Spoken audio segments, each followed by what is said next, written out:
Sound? Okay. Okay, we're starting in 30 seconds. We're starting in 30 seconds with Jonas Udris from Lithuania. We're starting in 30 seconds. Now it's 20 seconds. Okay, fine. Keep talking. It's fine. I'll just listen. We're starting in 15 seconds. Countdown? All right, thank you everyone for coming. This is going to be an exciting session. We are continuing the theme of Lithuania. Just so happens, it's easy driving distance for Lithuanians.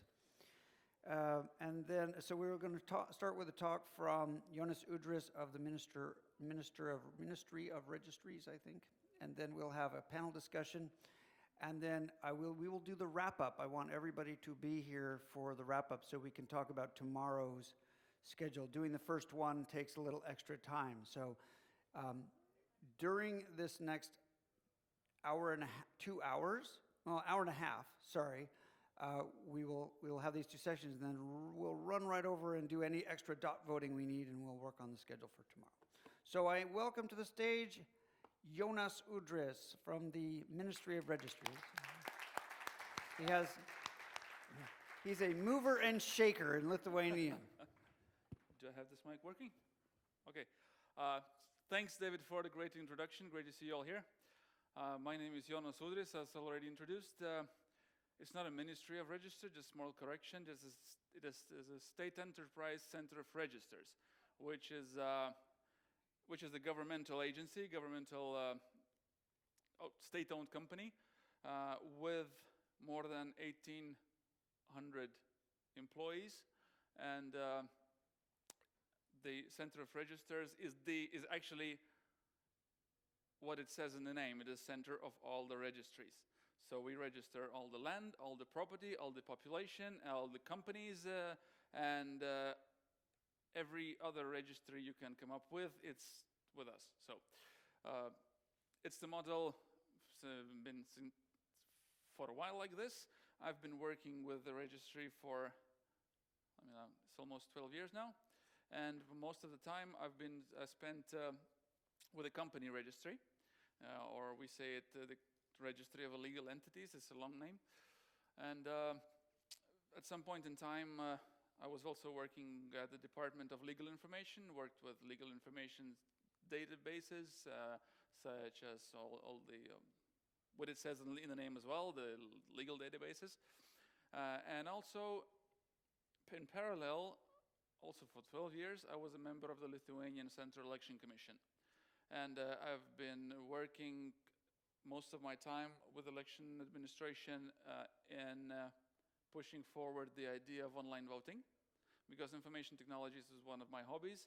And but as we know, our northern neighbors, Estonians, they have online voting for more than 10 years now, and we didn't manage to pass even the first hearing in the parliament of many attempted legislation of implementing this technology, which I love in this country. But still, when I finished my service with the election administration a bit more than a year ago, I found a little gap in my mind what to do next. I had some more time, and then I started receiving people coming at the registry and telling me strange stories about how do we put your registry on the blockchain. I was like, what the hell is all that about? And I got a number of people like, okay, Jonas, you're something in technology. Just look at this, and we're gonna tokenize something, and we're gonna build your land registry, put your land registry on the blockchain. And I started reading all about it. And what is this? And then, okay, so I had familiarized myself with Bitcoin, familiarized myself with Ether, with the ICOs procedures, and with the blockchain technology, how it all works. And it came out that we already have it in the registry.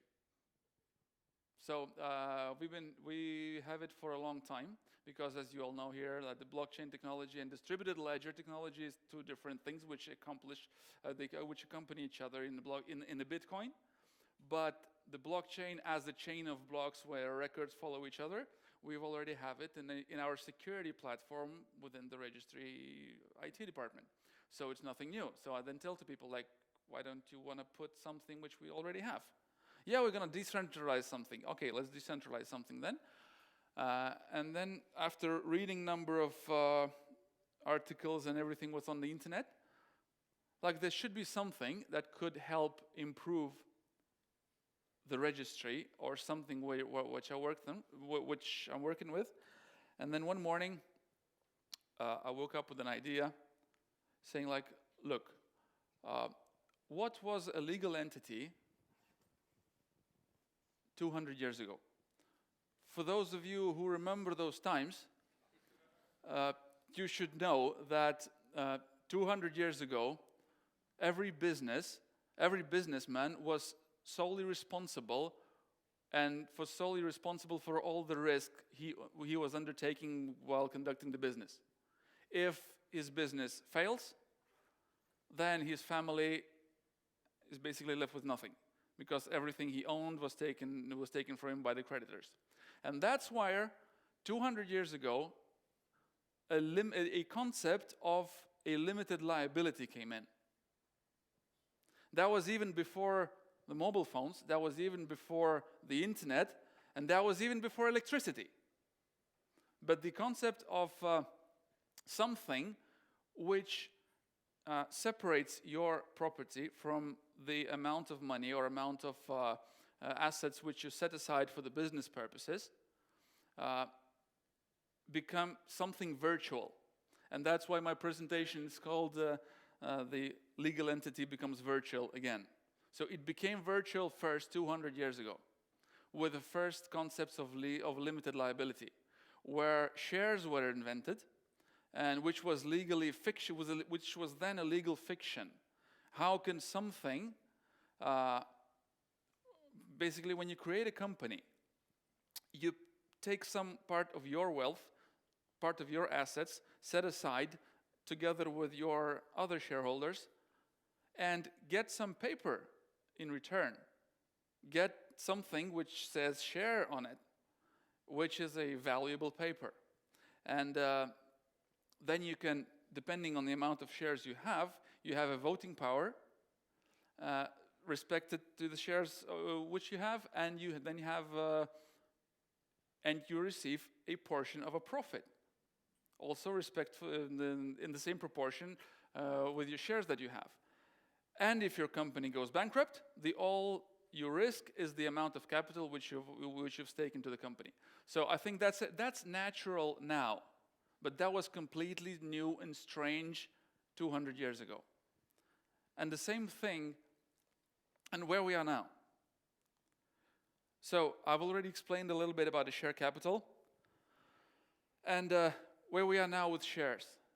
Everyone from the childhood, we're hearing companies, we know NASDAQ, we know stock exchanges, we know securities and all kinds of different financial instruments. But what basically is a share? What's a share now?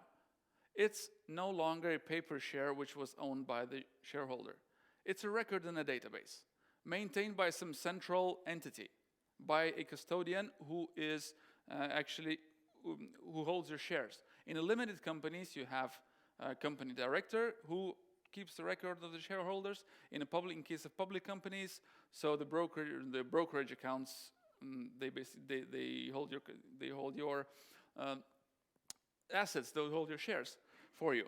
And when you want to trade shares, it doesn't matter if it's a private or public, you need someone else's help, assistance, or you depend on somebody to make a transfer. Especially in some countries you need a notary, in case of public shares you need a broker, and so we are far away from the initial idea of controlling your assets by yourself. And that's because of all the new technologies that's coming in. The another question is digital documents. Before I continue with innovation, we all get used to exchanging information by email, and especially here in the Baltics, we are getting used to sign contracts online using our digital signatures, using our digital certificates issued by the state agencies and so on. But the question is, can a valuable paper, such as bill of exchange, or a share, or a banknote, be digital? We all agree that a written contract can be digital because it can exist in multiple copies and all of them have the same legal power. But if you have a banknote, the copy is not valid, right? Even if it's a criminal offense to make a copy of a banknote. But when you go to the notary, can you ask a notary to authorize you a copy of a banknote? I don't think so. That's also a criminal offense, right? And that's the main differentiator of a valuable paper, or they call it, or some of those are called securities, differentiators from a digital document. That a valuable paper exists only in single original form. And when you want to make it digital, it has to maintain the same property of being in a single digital form. And the blockchain technology is the first solution that can make this happen. And that's what that's the idea I came up with one morning. Working in the company registry for such a long time, I see a number of issues which current shareholders, especially with the private companies, face. Then to transfer shares, you need always a written contract. Sometimes you need a notary authorization, which means that you cannot transfer a share of a Lithuanian company with two shareholders sitting in a cafe in Paris. Even if you're a sole 100% shareholder, you cannot just transfer shares to another person just like that in a written contract. You need yourself or your attorney to be present in Lithuania at Lithuanian's notary.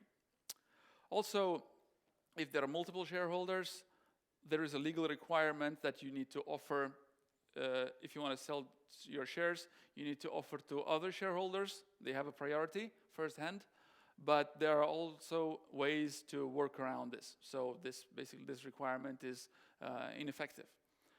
The accounting of shares, currently the CEO of the company is responsible of accounting of your shares if they are on the shares account in a company. What happens if there is a conflict between a shareholder and a CEO, and if there's a number of shareholders? I'm working in the registry, I see conflicts of shareholders and the CEOs, or conflicts between several shareholders, and then the CEO sometimes plays a part in supporting one side or the other, and that causes many problems. Also, there are many more problems with the current regulation. Let's say non-compliance with reporting rules. There is a rule that every change of the shareholder structure in the company needs to be reported to the registry within 5 days. That doesn't happen all the time. And then, in some important cases, banks or government institution or business partners don't know what's actually happening in the company. There we see problems as transfer of shares by retrospective date, because when it's a written contract, it's not necessarily a notarized contract. There are also legal ways to work around the notarized requirement.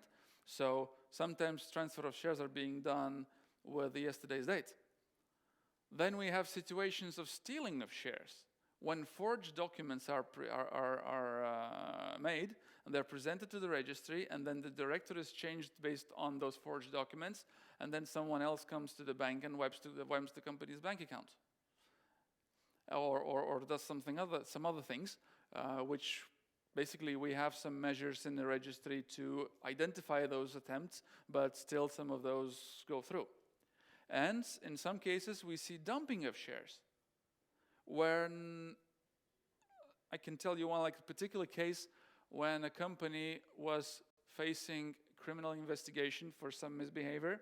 So what they do, they take a copy of a person's passport, probably from non-European Union country, and they present a forged documents that they have sold the company to someone from outside the EU, and appoint the same person as the company's director, and this data is registered in the registry.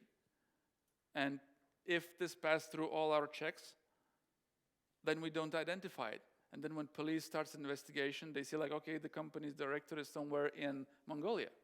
How do we find them? And they stopped and they stopped the case. So those are the daily problems which we face.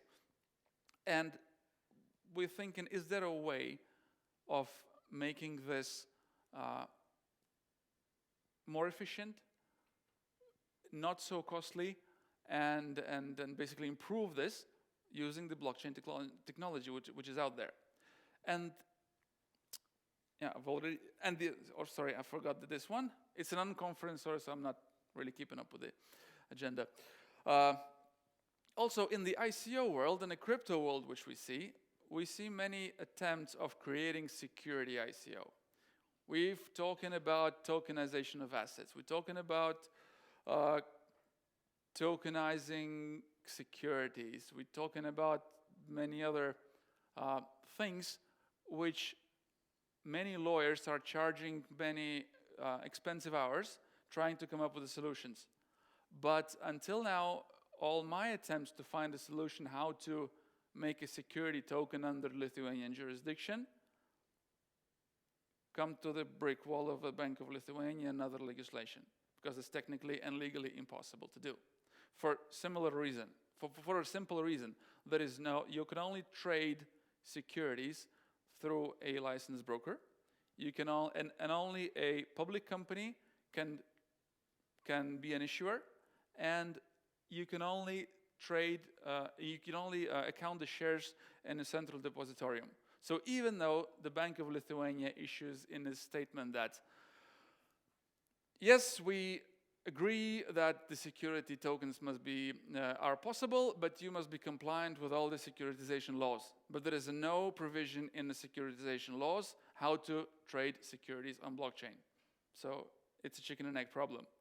And also this solution which I'm proposing and which we're discussing and working in the Center of Registers at the moment may solve this problem as well. So the innovation which is proposed is the digital share certificate. As I said previously, the original form of company shares was a share on paper, with the name of the company on it, with the number of shares that it represents, and with the name of owner of the shares. So this way, as let's say Bitcoin or Ether or any other cryptocurrency represents a unique piece of currency or a unique amount or limited amount of currency on the blockchain, in the same manner, we don't use let's say in case of Ethereum, you have an Ethereum account and the number of Ethers in that account. So why don't we put a structurized XML data into that address? And in that structurized data, you can have all the necessary information which should be on the share certificate. It's the company's name, the company's code, the initial share capital, and all the other required information. So, and what advantages does that bring? It exists on a blockchain, so it's controllable by the owner himself, so he doesn't have to trust his shares to some custodian. He controls it all by himself. It's easily transferable to a third party, to any other party. The data on the certificate should be divided into public and non-public data. As I said already, the company name and code and number of shares that it represents, the share capital, the value, should be public. And also the restrictions. The restrictions, by saying restrictions, I mean that we need to have best from the both worlds. The personal control on the blockchain, and also the government and or the registry needs to have some degree of control over the network itself, because there are situations where you need to impose some legal restrictions when you need to implement court decisions, let's say arrests of, when court issues an arrest of shares, when court issues, when there's a case of divorce, let's say, of a shareholder, when in case of a death of the shareholder, the successor needs to accept the shares, and so on and so forth. So you need some power over. And also you need to, in some cases, you need to conceal the owner's personal data. Because the fact is, you don't want everybody to know which company's shares do you have. Because it's basically exposing all your assets to everyone. It's some privacy issues. So the data, the personal data, should be encrypted with the shareholder's key, so the shareholder can open and unlock all his shares. The company's key, that company can open the data of all its shareholders, and the registry key, so the registry has all the information necessary for, let's say, law enforcement purposes. So I've already run through that as well. So the owner has the access to all of the shares. The owner can transfer his shares. He can mortgage his shares. He can trust his shares to someone else. And the company always knows its shareholders. Even the shareholder may change 5 times in a day. Then has access to all the restrictions. So in the case of meeting of shareholders, and one shareholder has a court order imposed restrictions on his shares. So he needs to, like, let's say, he can be present at the shareholders meeting, but doesn't have the right to vote. Also, the problems which I addressed previously can be solved using the digital share certificate. So the transfer contracts are all digitally signed and time-stamped, so you don't have contracts signed by yesterday's date. You always know the true composition of the company shares. The stealing of shares or dumping of shares becomes way much more complicated. And you also can create new classes of shares. You can create a security ICO. You can create any kind of new securities that are, let's say, limited to some profit share. You can limit to some project share. You can tokenize the assets of the company. And you can not only, let's say, limit shares to that are entitled to a part of the profit of the company.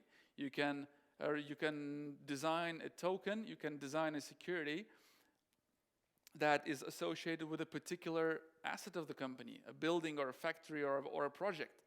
And then the profit of the particular project is being distributed to the particular shareholders. So all those kinds work both ways. So you then not only the rights of the investors, of the shareholders are protected, but also the interests and rights of the company itself. So this may become a first real use case of and real platform for building security ICOs. There is a little implementation roadmap, and we are, let's say, in a second stage at the moment. So the concept was defined last October. We're starting working on it, and then up until now, we've already defined the concept. We have had a number of discussions with the central bank, with the Ministry of Economy, with other institutions, and we're currently analyzing different technologies. I see NAM people waving at me here. So, and then we're also looking at some other technologies, which technology to use, because we want to be as accessible and as open source as possible. Then we want to continue with the sandbox trials, I think this autumn. And somewhere in the middle of next year, I hope, if the political will be there, we will make it happen. And we have all the necessary stakeholders on board at the moment, which are all interested, which all express their support. And we hope that we will have the same support in the parliament when it comes to the legislation. Of course, it's not all so optimistic. There are some challenges. We don't want to find ourselves vendor locked with a particular technology or to a particular company. We want to be as open as possible. So if one technology or network fails, we want to be able to switch to another or have alternatives. Then, especially, it's easy when we have a blank sheet of paper, but now we have the whole big piles of laws and regulations regarding securities, trade of security, securitization. And we had to stick to those as well, and some of those are also bound by European regulation, so we need to stick to that as well. And also, the biggest issue, which I see here, is an international trade of digital share certificates. Because we are all, here in Lithuania, we are all spoiled with various means of proper digital authentication of a person online. We have various methods of identifying ourselves, and those are state-level recognizable methods. But there is no, people in other countries are not as lucky. For instance, if I want to sell my share certificates to a person, to a resident of, I don't know, India or other country, we need some platform that our system recognizes other personal identification systems as on the same legal level as we recognize ours. So that's, I think, one of the biggest challenges which we face, but if we don't go, we stay as we are at the spot. So I think we will overcome that as well. So that's, I think I fit in my 25 minutes. Did I? So thanks for your attention. And David, I give this microphone back to you. All right. Woo. Thank you, Jonas. That was we have to do this for the whole world. So are you available for the next 2 years to help us? We can sit and discuss all about it. Because we want the whole world to trade equity tokens, not that there's a Lithuanian style of token and there's a U.S. style. These things have to be able to trade. So we have to work at the world level and lead the world in equity token standards. And we need your help to do that. Let's have our panelists come up.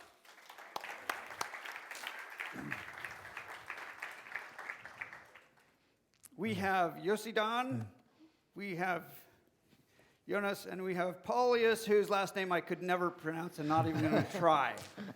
I think I'm over here. You guys have your seats. You have your mics. Thank you. Paulius Kuncinas. Correct. Kuncinas? That's right. Kuncinas. In Malaysian, it means the key. Really? Correct. You just made that up. Primary key. All right. Secret key, your private key. Right, okay. If you're sitting over there, you're welcome to come to the middle if you like. We're just people talking with each other, just four guys chatting. So there won't be anything on the screen. So you're welcome to move to the middle, anybody who wants. We are going to talk about what's happening in Lithuania, but also in Israel, and whatever other topics come up. I'm interested, in particular, as you know, in government agility, right? In how we can get government and large organizations in general to move, to think new thoughts, and to try new things. Any stories about that? Any examples that we can, who's trying and thinking about using blockchain and doing something in a new way? Obviously, we have a good example here. One thing I want to point out is that Jonas couched everything in terms that they already knew. We're already doing this. It's already tokenized. It's easy. It's already database. We're just doing a little bit extra over here, this little blockchain thing, right? It's just make the pain, make it easy, right? Yeah. But that's a successful strategy, right? That's a sales strategy, right? Because the truth is, it's pretty radically different from your databases, in actual implementation, right? Yeah, but the thing is, we're not changing anything. We want to build something next to what we already have, because the registry, what you basically do when you set up a company, we have a company online set up, all sorted. You could just go and log in the registry and set up a company in a matter of hours. But then what you have to do now, you have to keep your own book of your shares. So in this case, we want to build on top. We're not changing anything, and that's a good thing. Well, but then we'll just throw away the whole world that we know now, and we'll just go to this new world eventually. But you don't say that originally. Let me ask my panelists to talk a bit about their backgrounds and what they're actively doing now. Just give us a little color on what you're doing now, Paulius. Sure. So I'm an economist where you've come from. by training. I've spent last 14 years focusing on emerging markets. So I'm very familiar with the national development strategies, with the finance, traditional finance. And I'm relatively new to blockchain. And I guess I'm looking at this space purely from value proposition point of view. I'm technologically agnostic. I try not to get obsessed with imposing blockchain on everything. I see the benefits of decentralization, but I also see benefits of some benefits of centralization. And I'm of the view that don't try to fix it if it's not broken, but at the same time, don't be lazy, and you have to embrace progress and see how you can move forward, which is very important for Lithuania right now. So you're part of the Blockchain Center. Tell us how that started. That's right. I was asked to join the team, the founding team. Very proud of them. I'm currently serving as chairman. The idea was simply, I saw this as a breakthrough opportunity for Lithuania. I mean, blockchain isn't just a technology, it's become an industry in its own right. It has the advantage of being truly global, and Lithuania as a nation now is dispersed all over the world. We have guys in London, in New York. I'm still residing overseas. And also, it's a high value added activity. But most important for me personally is that it creates opportunities for our startups. And we're a country that has had difficult access to finance. This is the first generation of capitalists. We're only 20 years old as a country. So there's no old money here. There is no old money. And our balance sheet is clean, but it's also highly restrained because we joined the euro, so we have these fiscal ceilings, fiscal restraints. Mm-hmm. And the banks here are very conservative. I mean, bless them. They keep our savings safe for now. But as a result, there was no access to risk capital, and I saw there's a tremendous opportunity. In 1 year, just on the statistic that I like to cite a lot, in 1 year, the startups raised more than in the previous 10 years, thanks to the ICOs. Yeah. So Lithuania has really come up on the map. In per capita terms, Lithuania is now one of the leading nations in terms of ICOs, and I've just seen how that's changed the whole economic environment. In fact, more Lamborghinis, more people, more conferences like this where we see so many people coming in. Is great for our tourism sector. But jokes aside, it's given us a new impetus. Because economy like ours requires innovation. We cannot survive. We don't have oil, we don't have gas, we don't have natural resources, and we're very small. We are only 2.8 million people and fast losing our population. So because if we don't create jobs here, they will go to London, to Frankfurt, or wherever else. So we're in desperate need, and I think for me, socially, economically speaking, blockchain creates an enormous opportunity. Even some people are coming back, which is wonderful. To Lithuania. Wow, we have reversing the brain drain. All right. How about that? Great. And Yossi? I see it's a very pro-Lithuanian audience you've got here. Aren't you lucky? Yossi. So thank you, David, and hello, everyone. My name is Yossi. I'm a French-born Israeli entrepreneur and innovation another expert. French Israeli. Where are they? Everywhere. Usually, I don't say that I'm a French-born, but people just hear it. Working a lot on innovation. My own background is half my business career. I was at Adobe, and afterwards as a system integrator entrepreneur. And the second half was with startups, just helping startups disrupt the models. Usually, I'm used to be seated with people with bigger countries and longer time. So we are also small, not that small, but also small. We are also young, 70 years, but you just take it. My own background is when I've just heard your presentation, I was I was thinking about my own perspective. After leaving Adobe more than 15 years ago, I've set up the first project in Israel with a digital signature. So I was very inside those digital contracts that we did for more than 15 years. And I do connect to what you've said when it's not that new, the virtual connections and virtual documents. But here the new thing and that passionates me is the people to people. So with the blockchain, of course. And I'm also quite new around all pillar, thanks to Tomer. Where is Tomer? I don't know. Around. He's developing business somewhere. Yeah, thanks to Tomer. And lately, I'm a founding partner of the Israel Smart Cities Institute.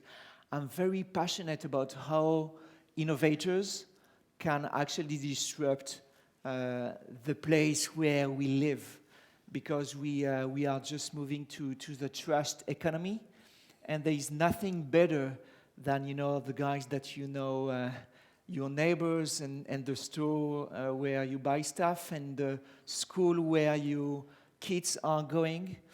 And my own research for the last few months is to see how blockchain can disrupt how the city is managed, just because the people to people is very strong over there. So I'm just always thinking about maybe there is a new thing to do about that. So you're working on smart cities in Israel for the government, or? So it's an NGO. Okay. We are working in Israel, but not for Israel. We work with projects everywhere in the world. Okay. We are just setting up a living lab in China, for instance. They are very interested by the expertise of the Israeli smart city relationship. Tel Aviv, who was in Tel Aviv from the audience? Okay, so all the others need to go there. Is that an invitation? It's an invitation on September 4th. I will give you information about that. On September 4th, there is the Tel Aviv City Summit. It's the 8th or 9th event, yearly event, where lots of cities are coming to Tel Aviv. This year it will be more than 150. And actually we use lots of things that we have done in Israel and in Tel Aviv. And we help cities to understand what was done in Israel and to learn from it. So give us a good example of a kick-ass city upgrade, project that's like really cutting-edge good stuff that people are doing. That we worked? Getting good results. So I give you one outcome that I really, really like. In Tel Aviv, there is a project called Digital. Digital, it's like a membership card for citizens in Tel Aviv, and they have just launched their Digital for Kids. So I really like it because it's of course it's for a very, very narrow niche market. So all parents and kids together with the municipality are connected. They have mapped the whole city and all the different activities and services for kids. It's working? And it's working, yes. What can families do right now with that? So actually they can register their kids in kindergartens. Yeah. They can select everything around doctors and all things about the kids. They have activities where it can be fun in Tel Aviv in 2 hours with kids. This is the kind of thing that I really appreciate, because in a big cities the way to find a family balanced life is not always easy. I see the way where Tel Aviv makes it happen.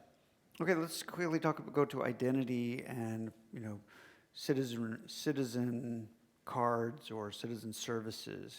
What's happening here in Lithuania on that? Okay, so we have of course, we all have our ID cards, yeah, with the digital certificates on it. But the thing is, we're not using them. What can you do with that? Can you Well, stick that into a voting machine? Can you stick No, it into not- a no. parking meter? Can you? No. Basically, this is the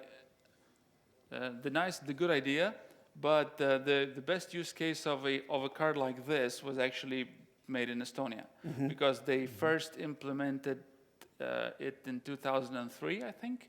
They've all changed for all the citizen compulsory, and now they put all the government services on that.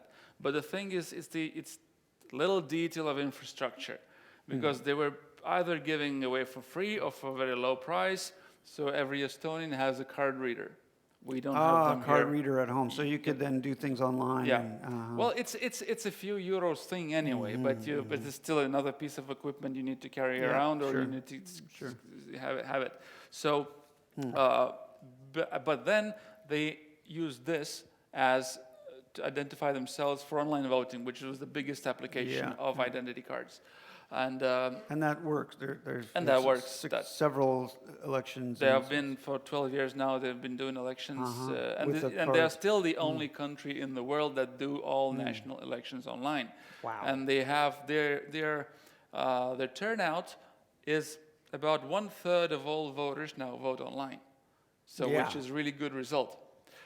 Those, in a lot of cases, would be people who would I stay could- home I- anyway. so I could you're- speak about it for another 2 hours. All right, let's Just go. we better All don't go there too deep. But Well, yeah. what- And the second what thing. about Lithuania Yeah. then? So in Lithuania, we went another way a little bit. We had pretty widespread system of banking identification, little code generators and key cards and so on. But then we moved to the digital certificates on the mobile phones. So we have a state-issued digital certificate, but it's written on your phone SIM card. So it's much more convenient, and then you always carry it with you. So you can use. You don't even need computer to access your And no public services. blockchain. That's a centralized database of. It's a central. Well, you need a centralized database for digital certificates. You need that. So That's what. Yeah, it's centrally issued. Yep. So sure. Yeah. So that's. So is that an app, or that works with many apps? Well, it's not an app. It's a digital certificate imprinted in your SIM card. So any app, you can use that service, and you can access your bank, you can access your municipality, you can access the registry, you can access government services, everything. You can access with that. This is a special SIM card. You get your SIM cards from the government. Well, the mobile operators, mobile operators use basically all SIM cards. They have the ability to store it, but you need. So you're taking advantage of that distribution that they have, and you're authorizing them to so issue those. all the mobile operators in Lithuania that are issuing the service. So then I download a bank app and I fire it up, and it automatically sees like my profile information. It basically you log in to your bank app, and then it receives the special request that you type in your second special PIN code, which is only for your identification, which is different PIN code from your phone PIN code. Yeah. Right. It's and then you type in your PIN code, and then you're authorized. Only using the same app, or you can sit behind your desktop and use your phone just to identify yourself, and then you're online on the computer. And who's using that? How many people are doing that now? I think. Look at the number of hands here. Yeah. Wow. That's definitely next generation from a card, right? That's where you'd want it as on your phone. So we're already there, and the number of that's the only way to set up a company online in Lithuania is to use this type of identification through your phone. Yep. Wow, that's great. Well, we have some. You can use the identity card, and you can. There's a special USB sticks with the certificates, but those are not popular, and those are decreasing in popularity. So the future is on your certificate on the SIM card. It's pretty amazing. What's next on that agenda? What comes after this? What services are next to build for that? Well, you don't have voting yet. No, we don't have voting yet. But as I said, voting could be. The thing is, with voting is not about technology. Voting is about the first thing. Let's put it a little bit way around.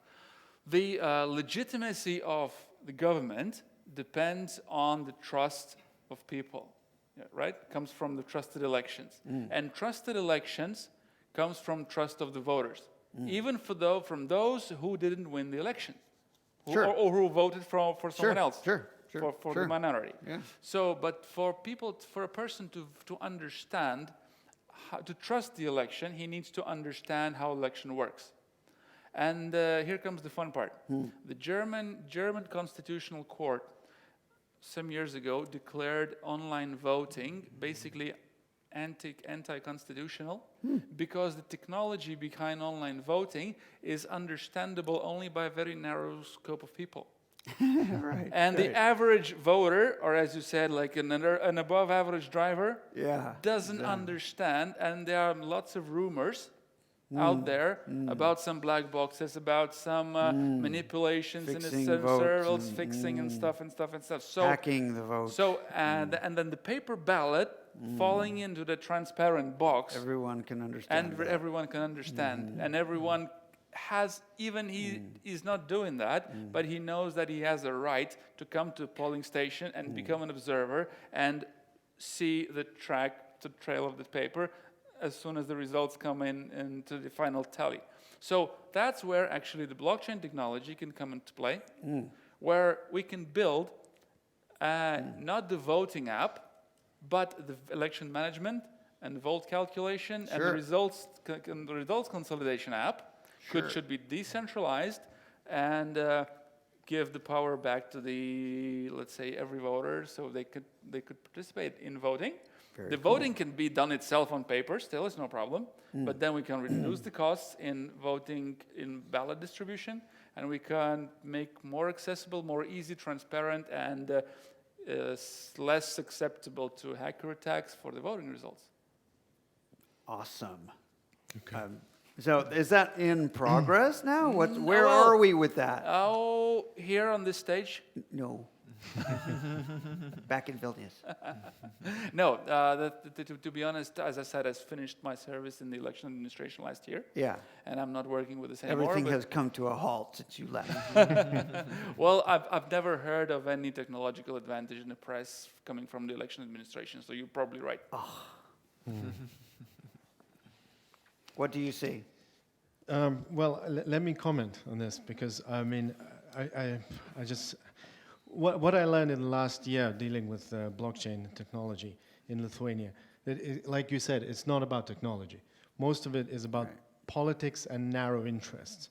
Yeah. And one of the risks, I mean, when I look at blockchain adoption in Lithuania, the risk, first of all, is that all these activities are highly fragmented and done in silos.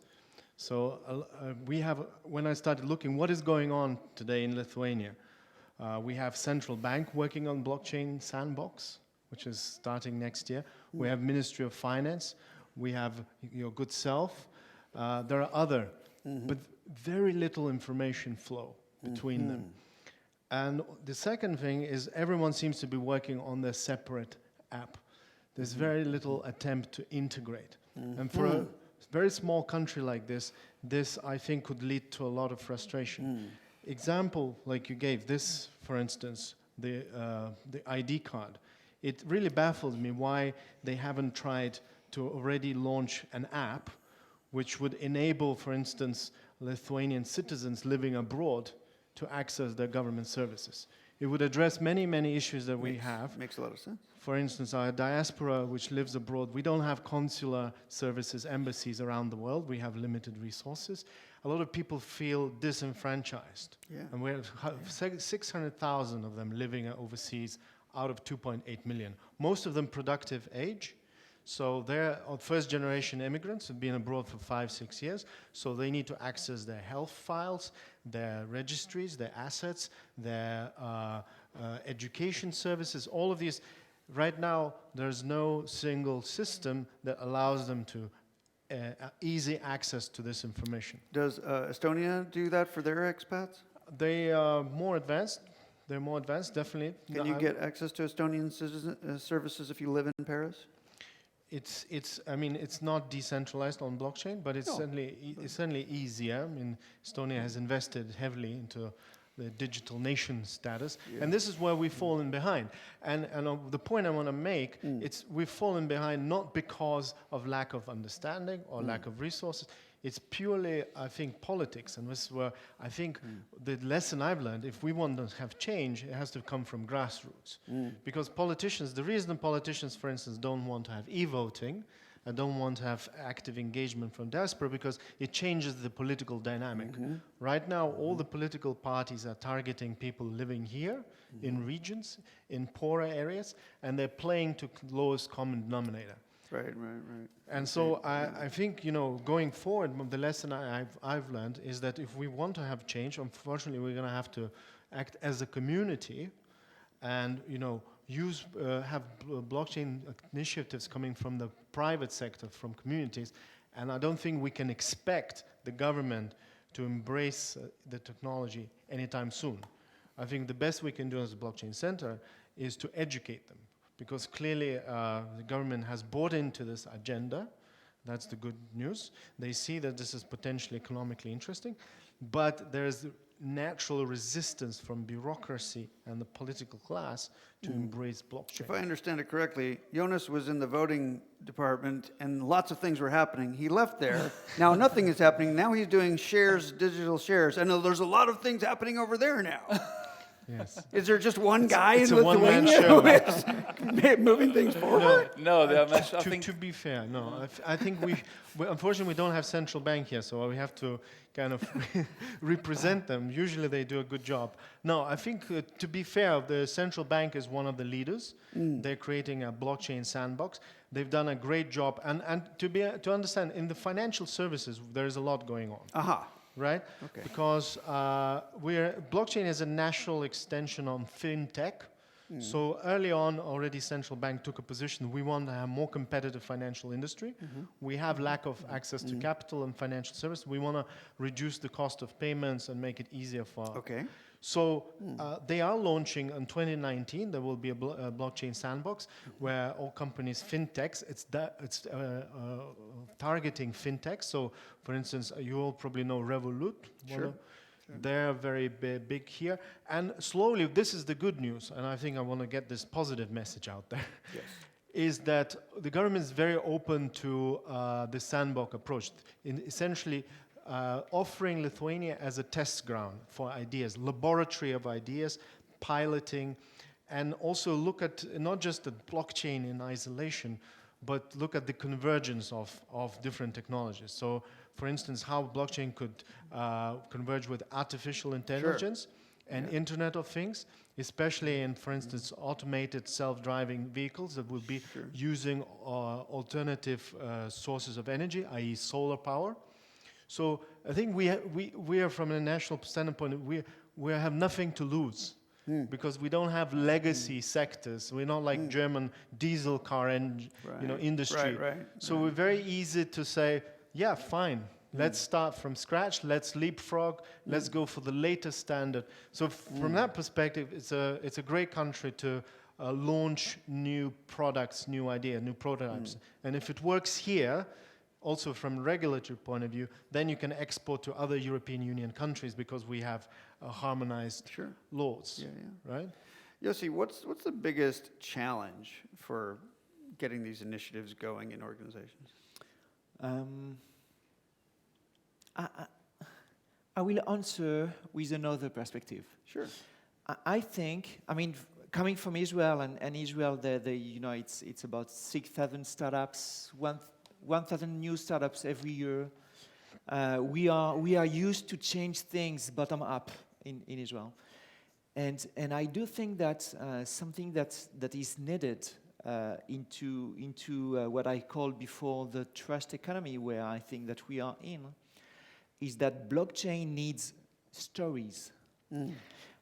Needs stories because for many reasons. Israel is a superpower in fintech and in cybersecurity. So blockchain is somewhere in the middle. And there are already some successes, but not that much. People are still looking at it. Some ICOs, some project around. But stories are needed because for some reason, I think that the blockchain is a fantastic opportunity for a big trust between people, but for some reason, it began with bad stories, and this is something where I believe that Pilar, the community, and all the blockchain needs to work a lot to find quick wins, not big projects, but very quick wins.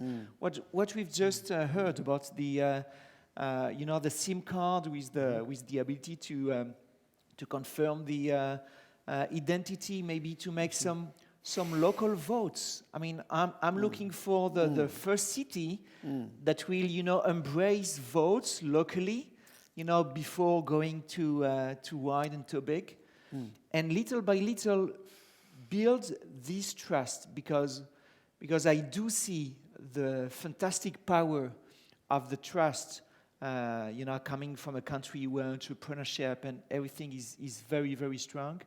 And this is something where I think we need all together work to achieve. This is something where I see a big lack. Give us some concrete examples of what's coming out of the smart city movement in Europe, in Israel, the good projects that are leading the way.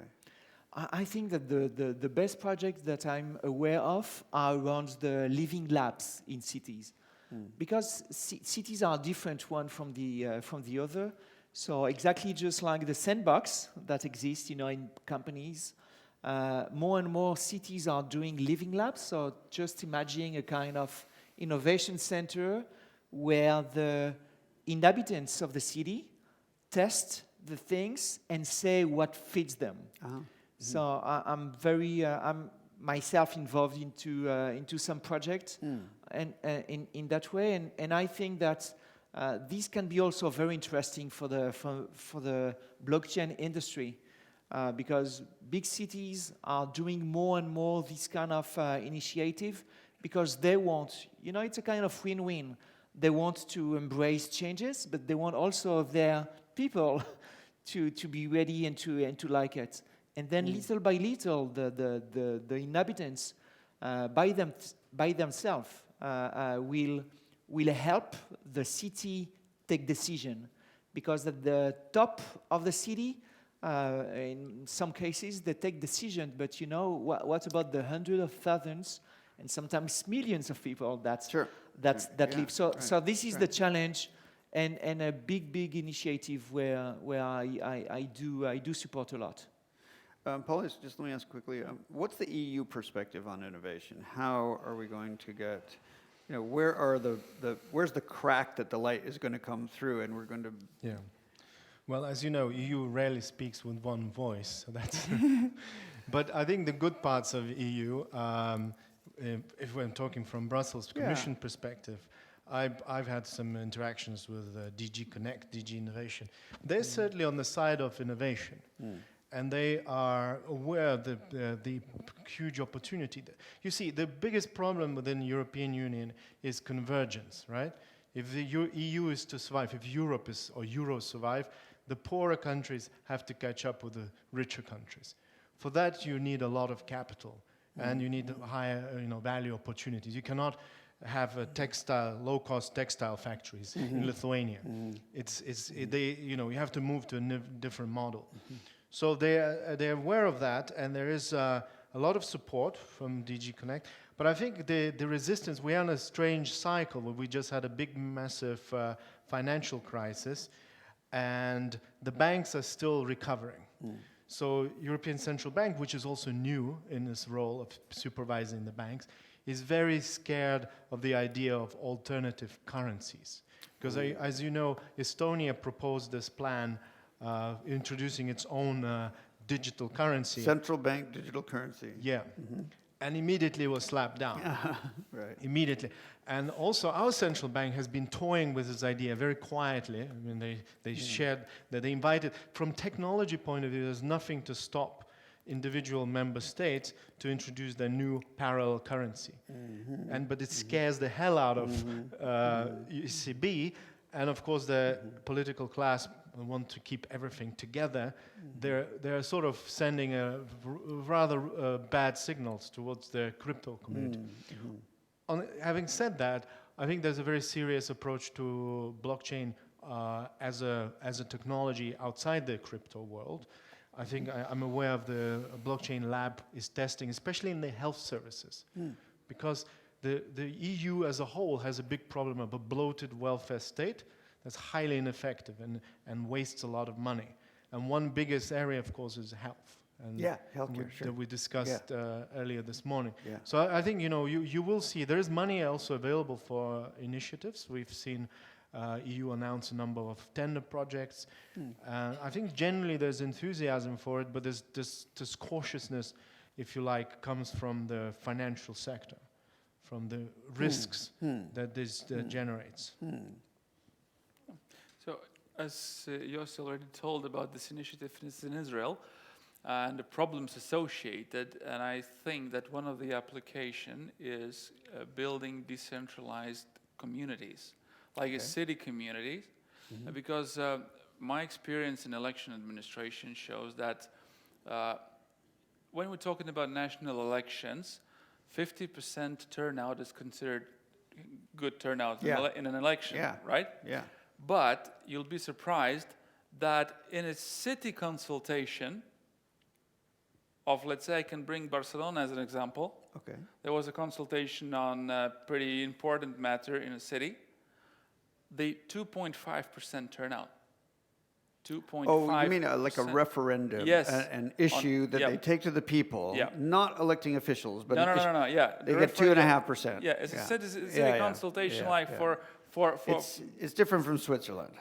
Yeah. Well, Swiss are they're used to vote every 6 months and answer like a great deal of big bunch of questions. But the cities in all the big cities which run the consultations for important matters, or which they think it's important matters. Referenda. Yeah. So if you have 2.5% turnout, you are a success.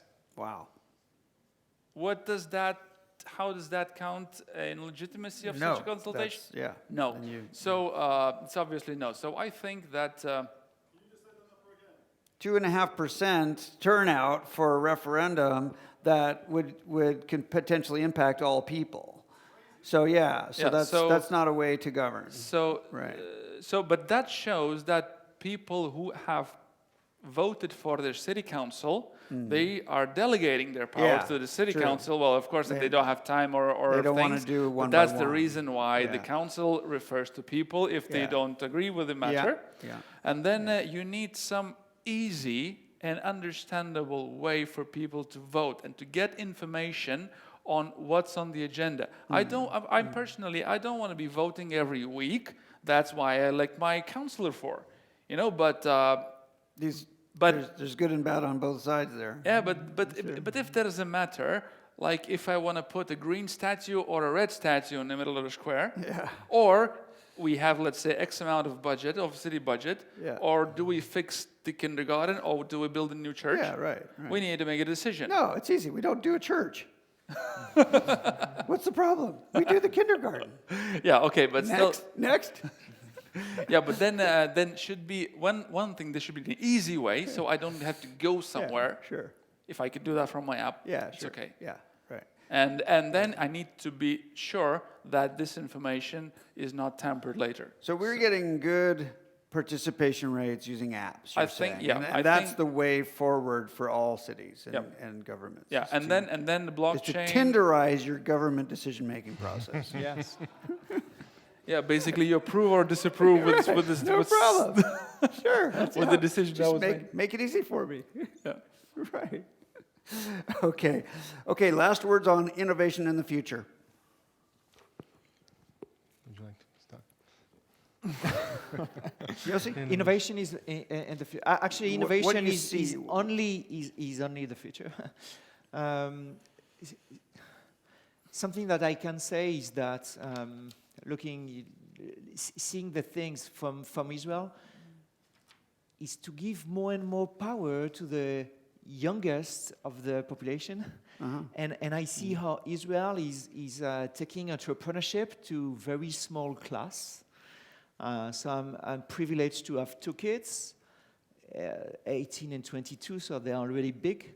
But they were part of programs where very, very early they were about to think about the future that they want and that they deserve. And innovation for the future, I think, will be giving a lot of voice to new people, not only the ones that work. So it can be for the young, of course. It can be also for the older from the community. So I see something where more and more people can access and be part of it. Great. Yeah. Well, if I could see the future, I would just bought Bitcoin 5 years ago. But Or today. yeah, but the interesting part is that the same thing, let's say, happened during the dot-com bubble, and now we have companies born out of dot-com, and we couldn't foresee that 20 years ago. And what's going to happen next? The only thing I see what's important is for the governments and for the state institutions to be open to new technologies, to let innovations to go through trial and error process, and see what comes out. Just don't help, but you cannot. You don't need to help. You all you need to do is not to Do stop. experiments. Yeah. Do experiments. And for the benediction from Paulius. Not only open, but to do experiments. Yeah. I mean, we trust in experiments. Not only open to innovation, but experiment try, a lot. Try Okay, to do okay and to then learn fail. from it. Yes, I think exactly. Okay, let's go. To me, it's very obvious. I'm a great believer in the convergence of blockchain, artificial intelligence, and Internet of Things. Okay. And I think that requires a great leap of faith, also and belief. It is uncomfortable for politicians, for society, to accept that machines will replace us. But I think we have to accept that. And in terms of sectors, I'm a great believer focusing on wellness and mobility and general customization. You know, one thing that artificial intelligence machines do very well, they help to process information about us, which we will give to them, and give us the solutions that we want, be it in health, in lifestyle, in our food choices. I think greater individualization, customization, and that's, I think, where the value add is going to be going forward. Imagine you'll use your pillar wallet with all your DNA and all your health information. You'll have a little machine in your bathroom, and it will print your pill for the day that you need. You'll print your own drugs. Hopefully less of it. I'm hoping I don't need too many pills for that machine, but I'm looking forward to it. Thank you, everybody, for your attention, and thank you to our panelists. Thank you. Okay.